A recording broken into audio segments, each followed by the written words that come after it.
I published my book in April of 2025.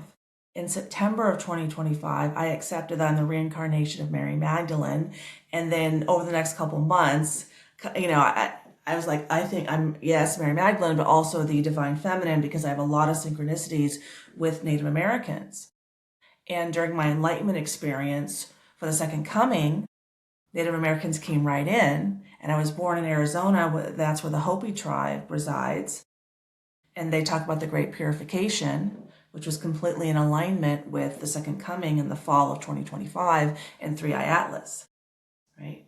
So let me start. I'm going to share the dedication of my book, which is a Cherokee proverb that I resonate so deeply. Like, so many people today are asking, well, men provide and protect, but what do women do?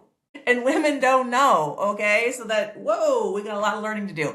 This helps us know what is a woman's job, okay? So let me share my screen, and here's the dedication of my book. A woman's highest calling is to lead a man to his soul so as to unite him with Source. A man's highest calling is to protect a woman so she is free to walk the earth unharmed, okay?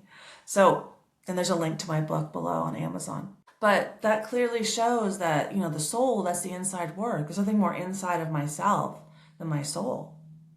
And men are designed for the physicality. Women are designed for the emotionality, and men are designed for the physicality.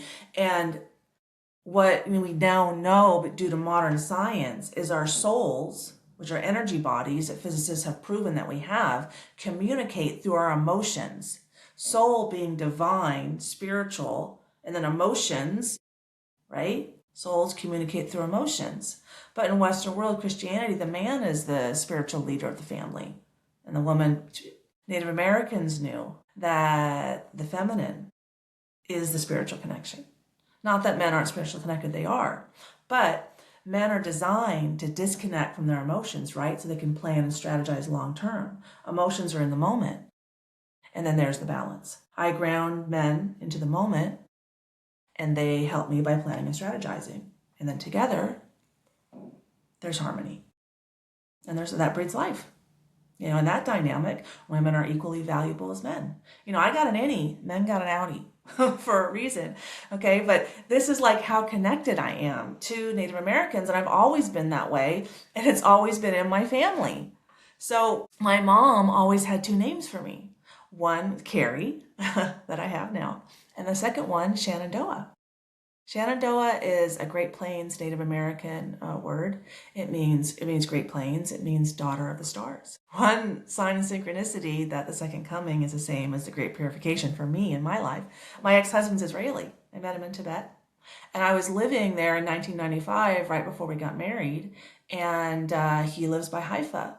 And in Haifa, there was a USO office, because at that time in 95, the port in Haifa was used by the U.S. Navy. It's not always used, but then it was being used. I worked at the USO, and I worked for AT&T, and I would go on, aircraft carriers and destroyers and helicopter carriers, and I didn't get to go on a sub, though. I didn't go on a sub, to help everyone call home, So connect to their soul, right? That's women's work.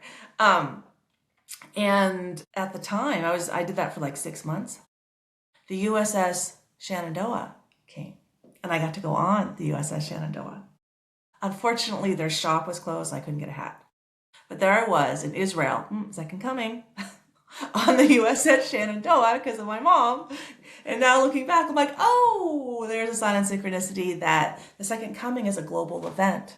Great Purification is a global event. We are all souls having a human experience. We are all in this together.